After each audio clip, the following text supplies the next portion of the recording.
Doctor Baba Saheb Ambedkar open university.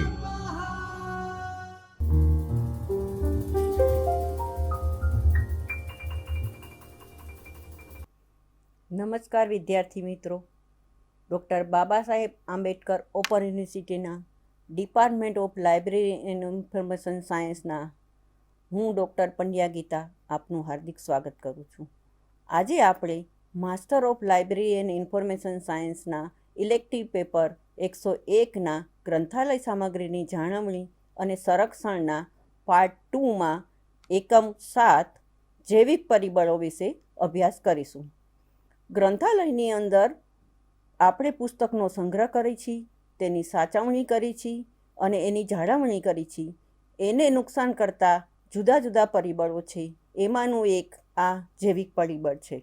હવે ગ્રંથાલયની અંદર આપણે જુદા જુદા પરિબળોને કેવી રીતે નુકસાન કરતાં અટકાવી શકીએ, એટલે એના ઉદ્દેશ્યો શું છે, એની પ્રસ્તાવના શું છે, સામાન્ય પુસ્તક શત્રુઓ ક્યાં છે, સૂક્ષ્મ જીવો ક્યાં છે, જંતુઓ અને કીટકો ક્યાં છે, તીક્ષ્ણ દાંતાવાળા પ્રાણીઓ ક્યાં છે, અને નુકસાનની ઓળખ લઈ અને એના પગલાઓ વિશે આજે અભ્યાસ કરીશું। ગ્રંથાલયની અંદર જુદા જુદા પુસ્તકો છે, ફ્લોપી છે, માઇક્રોડિસ્ક છે, જુદી જુદી પ્રકારની સામગ્રીઓ રાખવાને અને સંગ્રહ કરીએ છીએ। હવે એ સંગ્રહની સાથે આપણે આ સૂક્ષ્મ જીવો છે જે આપણને નુકસાન નથી કરતા, પરંતુ પુસ્તકો બગાડે છે અને એની સાથે પુસ્તકોને વધારેમાં વધારે ખરાબ કરી અને વાંચવા લાયક રાખતા નથી। તો હવે સૂક્ષ્મ જીવો અને જૈવિક ઉપદ્રવો છે, જેવા જંતુઓ છે અને તીક્ષ્ણ દાંતાવાળા પ્રાણીઓ જેના કારણે જે નુકસાન થાય છે એના વિશે આપણે જાણશું। ગ્રંથાલયના સંગ્રહોને નુકસાનને સલામતી રાખવાના પગલાં ક્યાં અપનાવવા એના વિશે આપણે ચર્ચા કરીશું, અને સમયસર યોગ્ય નિયંત્રણ પગલાઓ લેવામાં આવે તો પુસ્તકો અને અન્ય સામગ્રીઓ સારી રીતે સાચવી શકાય છે। નુકસાન કરનાર પરિબળો, જૈવિક પરિબળો કઈ રીતે દૂર કરી શકાય એના વિશે પણ આજે આપણે અભ્યાસ કરીશું। એટલે કે આપણે ગ્રંથાલયની અંદર જુદા જુદા પ્રકારના પુસ્તકો અને માહિતી સંગ્રહ છે એને નુકસાન કરતા જુદા જુદા ઉપદ્રવો કે જંતુઓ છે એના વિશે આજે અભ્યાસ કરીશું। હવે કાગળનો માવો અથવા બાંધણી માટે ઉપયોગમાં લેવાતા પૂંઠાઓ, કાપડ અને વિવિધ રંગવાળું ચામડું વૈવિધ્યપૂર્ણ આવરણ રાખવામાં આવે છે। એટલે કે પુસ્તકોની અંદર શું વધારે ઉપયોગમાં થાય છે, તો કે કાગળ લેવામાં આવે છે। કાગળની સાથે પુસ્તકો અને સામયિકોને બાંધણી કરવામાં આવે છે, એટલે કે પુસ્તક ઉપર એક કવર રાખવામાં આવે છે। પુસ્તક આપણે જ્યારે જોઈ છીએ ત્યારે કાચા પૂંઠાનું નથી હોતું, એની ઉપર પાકું પૂંઠું રાખવામાં આવે છે, એટલે કે આવરણ રાખવામાં આવે છે, એટલે એ લાંબો સમય સુધી ટકી શકે છે। અને આ સામગ્રીઓ છે એની અંદર વસ્તુઓ હોય ઉપયોગ થાય છે, એટલે કે કાગળ હોય છે, પૂંઠું હોય છે, પછી જે પૂંઠાને જુદી જુદી રીતે બાઇન્ડ કરવા માટે જુદી જુદી પ્રકારની લાઈ, ગુંદર એવા બધા સામગ્રીનો ઉપયોગ થાય છે।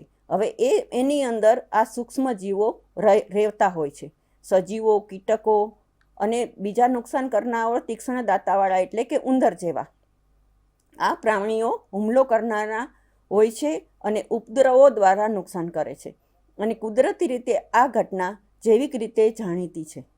હવે ગરમી અને ભેજને કારણે પણ શત્રુઓ થતા હોય છે, તો ગરમીને કારણે અને ભેજને કારણે ફૂગ થતી હોય છે। કીટક જેવા રજતમીન, વંદાઓ, ગ્રંથ કીટક, ઉધઈ આ બધા જુદા જુદા ઉપદ્રવો કરતા હોય છે। હવે જ્યારે સંસ્થાઓમાં વિશિષ્ટ ગ્રંથાલયમાં પોતાનું ઘર બાંધે છે, મનુષ્ય જેવી રીતે પોતાને ઘરમાં રહેતા હોય છે એવી રીતે આ બધા કીટકો લાઇબ્રેરીમાં એટલે કે જ્યાં પુસ્તકો વધારે છે ત્યાં રહેવાની શક્યતા વધી જાય છે। ઊંડાણપૂર્વક આ સમસ્યાનો અભ્યાસ કરવો જોઈએ અને વિશેષપૂર્વક પુસ્તક નુકસાન કરતા શત્રુઓને ઓળખી અને એને ચકાસણી કરી અને તેનો સંપૂર્ણ નાશ કરવો જોઈએ।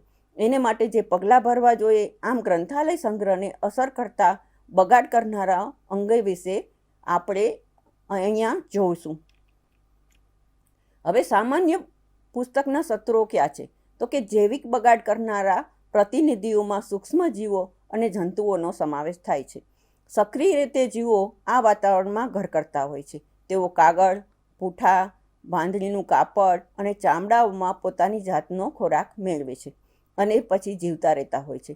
કાગળ અને બાંધણીના કાપડમાં ચામડાઓમાં કુમાસ આવવાની સામગ્રીઓ જેવી કે કાંજી, ગુંદર અને ચીકણા પદાર્થ તેઓ ખાસ એમનો ખોરાક છે. હવે આપણે અગાઉ લેક્ચરમાં પણ જોયેલું છે કે કેવી રીતે પુસ્તકની બાંધણી કરવાની હોય છે અને કેવી રીતે ચોંટાડે છે. એટલે કે પુસ્તકના કાગળ ઉપર જ્યારે એનું પાકું પૂઠું રાખવામાં આવે છે ત્યારે એની ઉપર કાંજી એટલે કે ખાસ કરીને ઘઉંના કે લોટ બીજા પ્રકારના લોટમાંથી બનાવવામાં આવે છે અને એને લાઈ કરી અને ચોંટાડવામાં આવે છે. ગુંદર પણ એક ઝાડમાંથી બનતું ચીકણો પદાર્થ છે અને આ બધા ચીકણા પદાર્થ એ એમનો ખોરાક છે સૂક્ષ્મજીવોનો. એટલે કે આ બધાને લીધે પોતે એનો ખોરાક કરી અને ઘર કરતા હોય છે પુસ્તકની અંદર. હવે સૂક્ષ્મજીવો ફૂગ અથવા ઉર્જા ઓલ્ટોનીરિયા, એસ્પીરગિલસ, પેનેસિયમ, મુકોર, ફ્યુરેનિયમ વગેરે જેવા કાગળમાં વૃદ્ધિ પામે છે. એટલે કે આ સજીવો દરેક વસાહતના વાતાવરણમાં હાજર હોય છે. લાંબા સમય સુધી આ સજીવો સુષુપ્ત રહે છે પણ તેમને જેવો ભૂખરા કાળી વનસ્પતિના કાગળ ઉપર વૃદ્ધિ પામતા હોય છે. કાગળ અને ચામડું સાનુકૂળ હવામાન પૂરું પાડે છે. ઊંચો સાપેક્ષ ભેજ એટલે કે 65%થી વધારે ભેજ હોય અને ઊંચું તાપમાન એટલે કે 27થી 35 ડિગ્રી કરતાં વધારે તાપમાન હોય તો તેમાં એ વિકાસ અને વૃદ્ધિ પામતા હોય છે. સામાન્ય રીતે ફૂગો મેસિલિયમ અને વનસ્પતિ મેસિલિયમ પુનઃ પેદા કરે છે. અગાઉનું હવાની અંદર ભેજની અંદર ભળી જાય અને બીજ પેદા કરવાની જવાબદારી રાખતા હોય છે. જ્યારે તે પછીના તેની અંદર ભળી જઈને તેને પચાવીને દર બનાવે છે. ફૂગ ઉપરાંત કાગળ અને બાંધણીના કાપડમાં સેલ્યુલોઝ બેહુદું બનાવે છે. આ એરોબિક સેલ્યુલોઝ વિઘટન કરનાર બેક્ટેરિયા તરીકે ઓળખાય છે. દાખલા તરીકે સિરોદુગા, સેલ્વિસિયો, સેલ્ફેસ્ટોરિના અને માઇક્રોબેક્ટેરિયાને કારણે પુસ્તકો અને અન્ય સામગ્રી બેહુદું કરે છે અને તેમાં ડાઘા પાડે છે.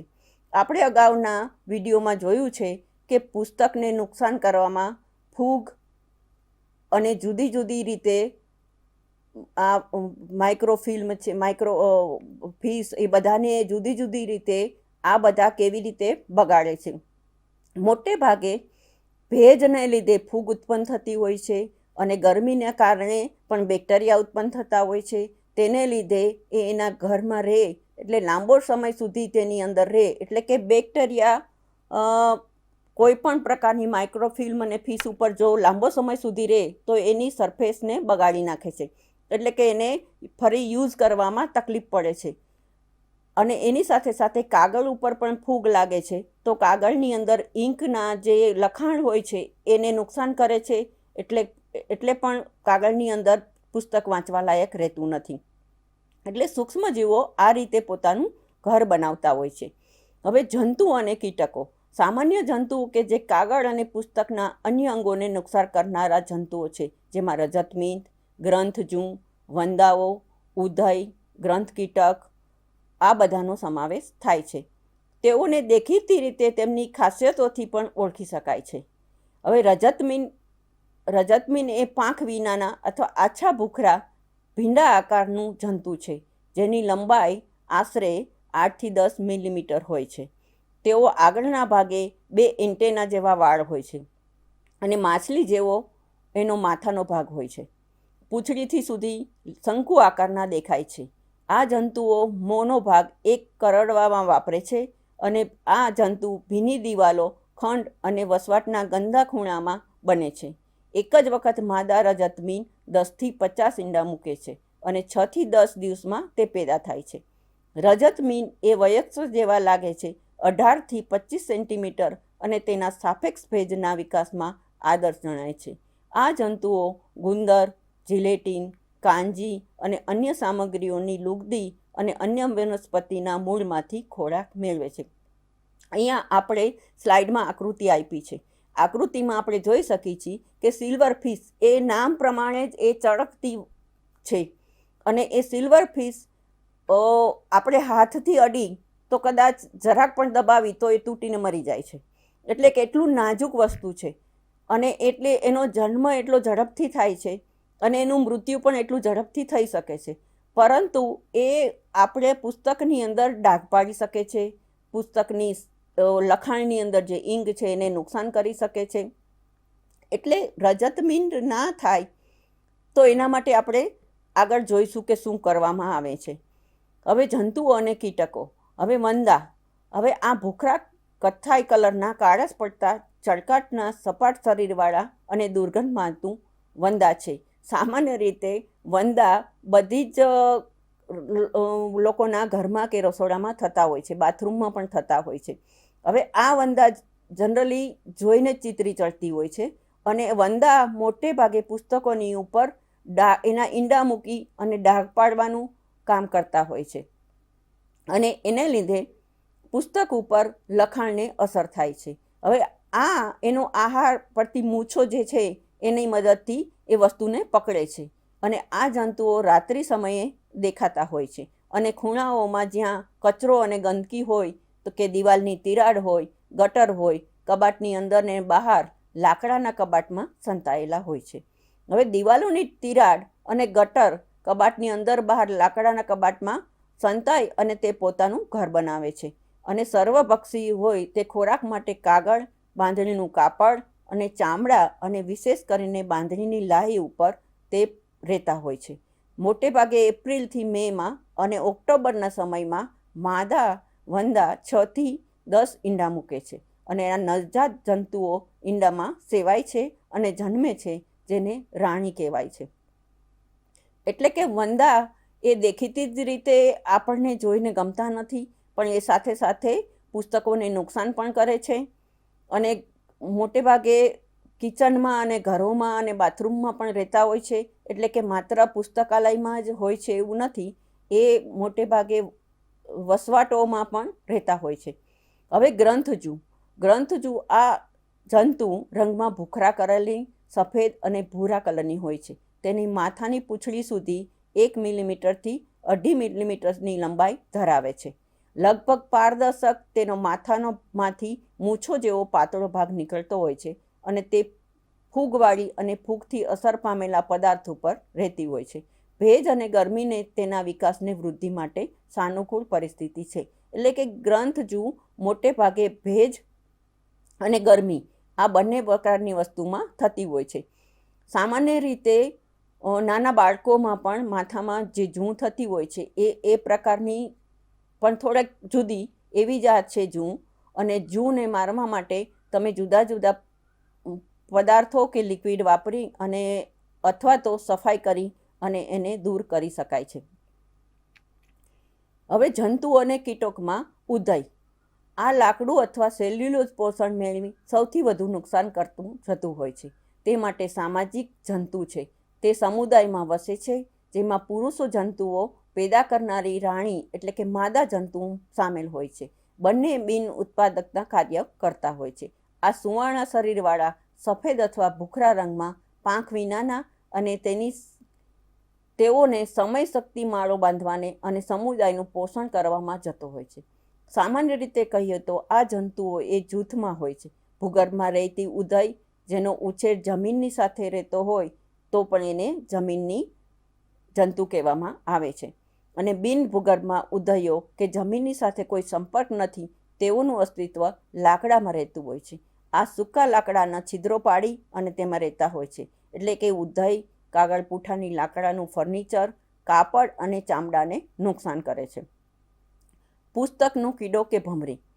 હવે બુકની ઉપર ભારતીય પુસ્તકમાં કીટકમાં વૈવિધ્ય ભરેલા એવા વિકાસમાં તબક્કાઓ જેવા કે ઈયળ, નિદ્રાસન અવસ્થામાં ભમરી હોય છે. ભમરો નાનો અને નાજુક હોય અને ભૂખરા રંગનો હોય તો તેનું માપ 2.3 મિલીમીટરની લંબાઈ અને 1 મિલીમીટર પહોળાઈની હોય છે. તે બંધામણીના પૂંઠામાં ઈંડા મૂકે છે. આ ઈંડાઓ 5 થી 10 દિવસમાં સંચાય છે અને તેઓ આરામમાં હોય ત્યારે એના શરીર ઉપર અગ્રભાગમાં મૂળ શોધી કાઢવામાં આવે છે. તેઓ નિંદ્રા અવસ્થામાં 15 દિવસ સુધી રહેતા હોય છે અને તેમાંની અંતે સંપૂર્ણ ઊંચાઈ જંતુ રૂપે વિકસે છે. ઈયળ પોતાનો માર્ગ પુસ્તકમાં ખોરાક મેળવે છે અને મહત્તમ નુકસાન પહોંચાડે છે. એનો પુત્ર ભમરો એટલે કે કીડો રોગિષ્ટ પદાર્થ ઉપરથી ઉડીને તેમાં નવો માળો બાંધી અને ચેપને પ્રસારે છે. હવે ઈયળ અને ભમરો એ બે એકબીજાના પૂરક છે. એટલે કે ઈયળ અને ભમરો એ બંને પુસ્તકને નુકસાન કરે છે. એટલે કે અમુક વ્યક્તિ જમીનમાં રહેતા હોય છે, અમુક લાકડાની અંદર રહેતા હોય છે. એટલે કે ઉધઈ મોટાભાગે બે પ્રકારની છે. એક લાકડામાં પણ રહેતી હોય છે અને એક જમીનમાં રહેતી હોય છે. જમીનમાં રહેતી ઉધઈ એ પુસ્તકને નુકસાન કરતી નથી, પરંતુ જે લાકડાની અંદર ઉધઈ રહે છે એ પુસ્તકને નુકસાન કરી શકે છે. અને એ ઉધઈ જેવી રીતે લાકડું ખાય અને આખું લાકડું બગાડી નાખે છે અને એના લીધે એની આકૃતિ બગડી જાય છે, એવી જ રીતે પુસ્તકની અંદર ઉધઈ પણ પુસ્તકને કોરી ખાય છે અને એને પાનાને નુકસાન કરે છે. ડાઘા નથી પાડતું, પણ ટોટલી એ નાશ જ પમાડી શકે છે. એટલે કે ઉધઈ એ વધારે ખરાબ પ્રકારનું જંતુ છે. એ લાઇબ્રેરીમાં વધારે નુકસાન કરે છે. હવે તીક્ષ્ણ દાંતાવાળા પ્રાણીઓ એટલે કે ઉંદર. હવે ઉંદરો મકાનની અંદર કોરીને મોરી અને ખુલ્લા ભાગોની બારીઓમાં પોતાનો માળો શોધે છે અને પોતાનું અસ્તિત્વ રાખે છે. હવે પોતાને આ પ્રાણી એ જાતનું છે કે ઉંદર એ ઘરમાં કે કિચનમાં પણ આવે છે, એને ખોરાક મળે છે ખાવાનું, અને સાથે સાથે એના દાંત એવા તીક્ષ્ણ હોય છે કે એને કોઈ પણ પ્રકારની વસ્તુ ચાવવાથી એના દાંતની અંદર એક જાતનો આનંદ આવે છે એને. એટલે કાગળ ખાતો નથી, પરંતુ એ પોતાની દાંતની એક પ્રકારના આનંદ માટે પોતે લાકડું કોતરતો હોય છે કે પછી આપણી પુસ્તકો છે એને નુકસાન કરતું હોય છે. એટલે કે આ ઘાસચારાના પ્રાણીને કોતરી અને ખાય છે. કાગળ પૂઠા અને કાગળ ચામડું કે ગુંદરને સાઈ વગેરે મૂકેલી વસ્તુ માટીમાં ફેરવી દે છે. અને બધા પ્રાણીઓના દાંત તીક્ષ્ણ અને ક્ષીણ જેવા ધારદાર હોય છે. આ નિપુણ પ્રાણીઓ સહેલાઈથી ફરી શકે છે, સંતાઈ શકે છે, દિવસે અંધારી ભીતમાં ભરાઈ જાય છે અને નબળી દિવાલ કે ભોંયના કાંટોને ઘૂસી જતા હોય છે અને અંધારામાં હરે ફરે છે. એકવાર તે રૂમમાં ઘૂસી જાય તો એને બહાર કાઢવાનું મુશ્કેલ બને છે. હવે જુદા જુદા પ્રકારની પુસ્તકો કે વાંચન સામગ્રીને નુકસાન કરનારું આ ઉંદરને પાંજરામાં પૂરવા માટે આપણે એનું રક્ષણ કરી શકીએ છીએ અને જુદી જુદી રીતે એનો બચાવ, પુસ્તકોનો બચાવ કરી શકીએ છીએ. ઉંદરને પાંજરામાં પૂરવા માટે ગ્રંથાલયની અંદર પાંજરાઓ પણ રાખવામાં આવતા હોય છે. હવે નુકસાનની ઓળખ કેવી રીતે કરવી? હવે ફૂગ અને બેક્ટેરિયા નુકસાન અને એનું નિયંત્રણ કેવી રીતે કરવું? હવે ફૂગને કારણે જો કાળા અને ભૂખરા ડાઘ પડી જતા હોય, જે કાપડ અને કાગળ અંદર ખાઈ જતા હોય, જે દુર્ગંધ બદબુ આવતી હોય અને રંગીન બનાવે છે, અને આ રંગીન કાગળમાં લોખંડ અને તાંબાના કાટમાં હાજર હોય તો ગુપ્ત રીતે ડાઘા પાડે છે. એટલે કે નુકસાન કેવી રીતે થાય છે કે ફૂગ થાય છે, એના લીધે ડાઘા પડતા હોય છે. કાગળ અને કાપડની અંદર એ વસ્તુ ખાઈ જતા હોય છે, એને લીધે દુર્ગંધ આવતી હોય છે અને કાપડ અથવા પુસ્તકના પાનાને રંગીન પણ બનાવતા હોય છે. તો એના માટે શું કરવું જોઈએ? તો કે સપાટી ઉપર દેખાતા અને પોષક વંદા અને રજતવીન એનો બેહુદા રંગના બેરંગી બનાવી અને એની ઉપર ઉઝરડા પાડતા હોય, ડાઘા પણ પાડી શકતા હોય. આ નુકસાન મોટાભાગે પીઠના ભાગ ઉપર દેખાય છે. ભૂગર્ભમાં રહેલી ઉધઈ અને બંધણીમાં ટનલ પુસ્તકમાંથી પુસ્તકના પાઠોમાં ઊંડા છિદ્રો પાડે છે અને આ ટનલની કિનારીઓ રજત કણોવાળી હોય છે અને તેઓ સાથે માટી પણ ભાગ હોય છે. તો ઓરડામાં તેઓની હાજરી દિવાલ ઉપર દેખાય તે રીતે માટી સ્વરૂપે લાકડાના ફર્નિચર ઉપર દેખાતી હોય છે. ગ્રંથ કીટકો અથવા ગ્રંથ જીવડા, ઈંડા અને ઈયળ તબક્કાએ પુસ્તકના પાનાની ઉપર નીચે સુધી છિદ્રો પાડી દે છે અને સાંકડી જગ્યાએ ઊંડાણ સુધી ઘૂસી જતા હોય છે. નુકસાન કરનારની શરૂઆતમાં પાછળની બાજુએ તે શરૂ કરે છે. તીક્ષ્ણ દાંતાવાળા કોતરી ખાનારાઓ આ પ્રાણીઓ ઉંદરો, ખિસકોલીઓ ગ્રંથાલયની જગ્યામાં દેખાતા હોય છે. આ પુસ્તકોને કોતરી ખાય છે. તેઓ અનિયમિત રીતે કાગળ અને કપડાં ઉપર ચીરા અને કાણા પણ પાડતા હોય છે. એટલે કે જુદી જુદી રીતે નુકસાન કરે છે. કોઈ ડાઘા પાડે છે, કોઈ એને કોતરી ખાય છે અને જુદા જુદી રીતે પુસ્તકને વાંચવા લાયક રહેતા નથી. હવે આના નિયંત્રણને પગલાંમાં શું કરવું જોઈએ? તો કે ઉપચાર કરનારા સુરક્ષા એ ઉત્તમ છે. સંગ્રહ માટે સારું વાતાવરણ પૂરું પાડવું જોઈએ. તંદુરસ્ત વ્યવહાર છે એ જે રીતે સજીવ જંતુઓ છે ઈજાગ્રસ્ત કરે છે, વૃદ્ધિ અને ચેપને અટકાવવા જોઈએ. અસ્વસ્થ અને અવ્યવહારિક પરિસ્થિતિમાં અપનાવવાથી જીવોનો ઉપદ્રવ લાંબે ગાળે વધતી જતો હોય છે.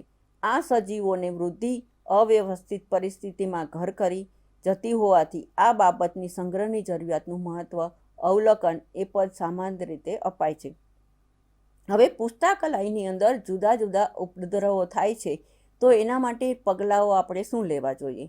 એટલે કે જો પુસ્તકોની ઉપર ઉધઈ આવતી હોય તો ઉધઈને નિયંત્રણ કરવાના પગલાં લેવા જોઈએ. ભેજવાળું વાતાવરણ અને વધારે ગરમી ને ઠંડી રહેતી હોય તો એ પ્રકારનું આપણે વાતાવરણ ઊભું કરવું કે વધારે પ્રમાણમાં ભેજ પણ ન રહે. ચોમાસાની અંદર જ્યારે ભેજ આવતો હોય તો જે જગ્યાએ પુસ્તકો રાખ્યા હોય તો દિવાલથી દૂર રાખવા અને એ રીતે તમે ભેજથી બચી શકો છો.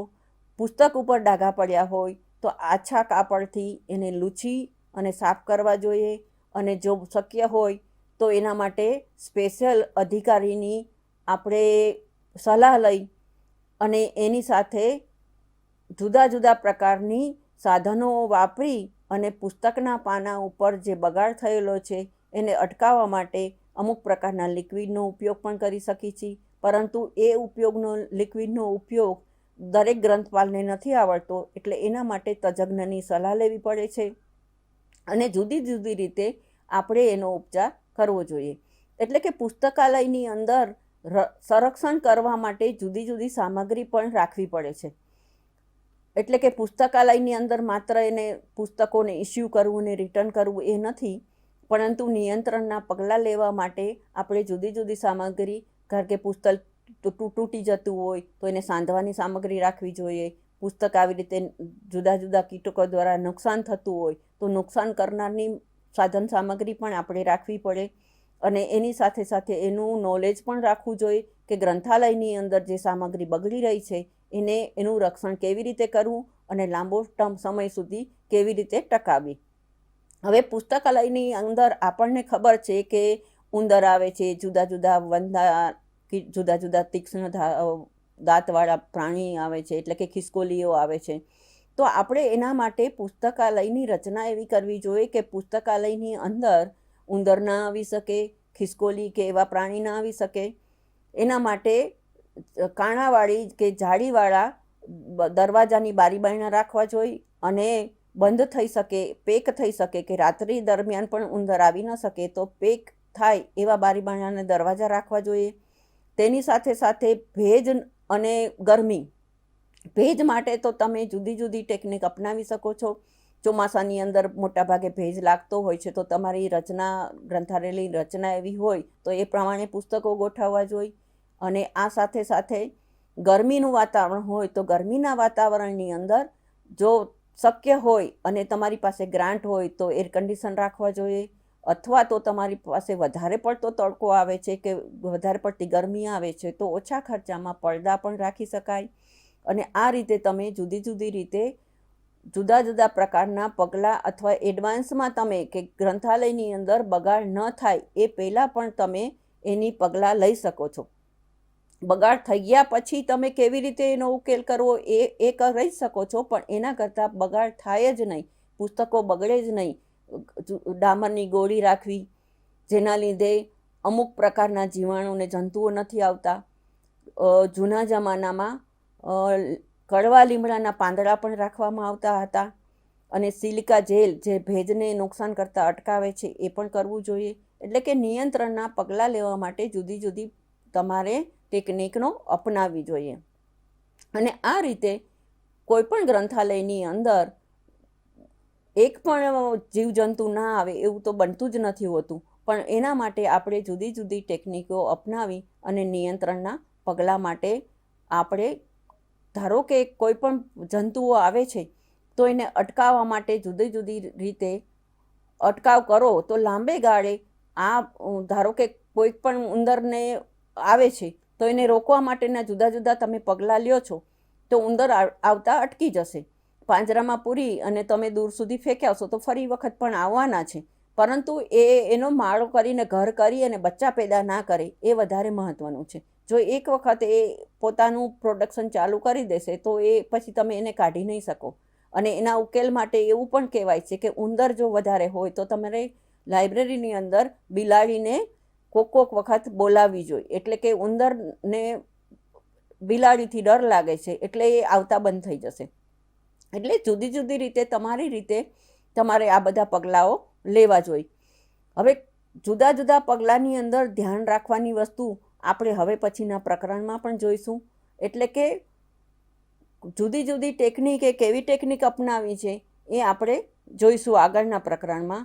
અને વિદ્યાર્થી મિત્રો, તમે તમારું ગ્રંથાલય કેવું છે એની સાથે સાથે તમે તમારા ગ્રંથાલયની રચના અને એના બાંધણી અને જુદા જુદા પ્રકારની તમારી ગ્રંથાલયની જે ધારો કે બાળ પુસ્તકાલય હોય કે પછી યુનિવર્સિટીનું પુસ્તકાલય હોય કે સ્કૂલનું પુસ્તકાલય હોય તો એ અનુરૂપ તમારે એના માટે પગલાં લેવા પડે છે. એટલા માટે કે બાળ પુસ્તકાલયની અંદર અમુક પ્રકારના રમકડા પણ રાખવામાં આવે છે. તો એ રમકડા પ્લાસ્ટિકના હોય, લાકડાના હોય, તો જે રીતે તમારી પાસે ગ્રંથાલયની સામગ્રી છે એને અનુરૂપ પગલાં લેવા પડે છે. કોઈ પણ ગ્રંથાલયની અંદર એની બાંધણી એ પણ એટલી જ મહત્ત્વની છે. બાંધણી જો તમારા ગ્રંથાલયની એવી હશે કે તમારે ચોમાસાની અંદર પાણી ભરાતું હશે તો ફૂગનો અને ભેજનું પ્રમાણ વધી જવાનું છે. એટલે કે બાંધણી પણ એવા પ્રકારની હોવી જોઈએ. અને જો બાંધણી એવી હોય તો તમારી પુસ્તકની ગોઠવણી એવી રીતે કરવી જોઈએ કે જેને લીધે નુકસાન થતું અટકે. એટલે કે દરેક ઋતુની અંદર ચોમાસામાં, શિયાળામાં અને ઉનાળામાં જુદી જુદી રીતે તમારે પુસ્તકની સાચવણી અને દેખરેખ રાખવી પડે છે. એટલે કે એક જ પ્રકારના પુસ્તકાલયમાં ત્રણેય ઋતુની અંદર તમારે ધ્યાન રાખવું પડે છે જુદી જુદી રીતે. એવી રીતે દરેક અલગ અલગ પ્રકારના પુસ્તકાલયમાં પણ એની દેખભાળ અને નિયંત્રણના પગલાઓ પોતાની સૂઝબૂઝ પ્રમાણે ગ્રંથપાલે લેવા જોઈએ. એટલે એવું છે કે ધારો કે પુસ્તકાલય કેવા પ્રકારનું છે એ રીતે તમારે નિયંત્રણના પગલાં લેવા પડે છે. હવે પુસ્તકાલય જો તમારું સીમિત હોય, ધારો કે માઇક્રોફિલ્મ, માઇક્રોફિશ અને એ પ્રકારનું અદ્યતન જ પુસ્તકાલય હોય અને ઓનલાઈન જ તમે યુઝ કરતા હોય, પુસ્તકોની સંખ્યા બહુ ઓછી હોય, તો તમે એને બંધ કબાટમાં રાખી શકો છો. અને બંધ કબાટમાં રાખવાથી તમે પુસ્તકાલયની અંદર ઉંદર જવાનો કે ખિસકોલી જવાનો ભય રહેતો નથી અને ભેજ પણ ઓછો લાગે છે. એટલે કે કાચવાળા દેખાય એવા બંધ કબાટ રાખવામાં આવે તો વધારે સારી રીતે પુસ્તકો રહે છે. એમાં ધૂળ પણ નથી લાગતી, ભેજ નથી લાગતો અને ફૂગ લાગવાની શક્યતા પણ ઘટી જાય છે. વિદ્યાર્થી મિત્રો, હવે પછીનું આપણે આગળના વિડીયોમાં આપણે વધારે માહિતી લઈશું. તમે મને સાંભળી અને એના માટે હું આપ સૌનો આભાર માનું છું. Thank you. હવે પછી મળીશું. स्वाध्यायः परः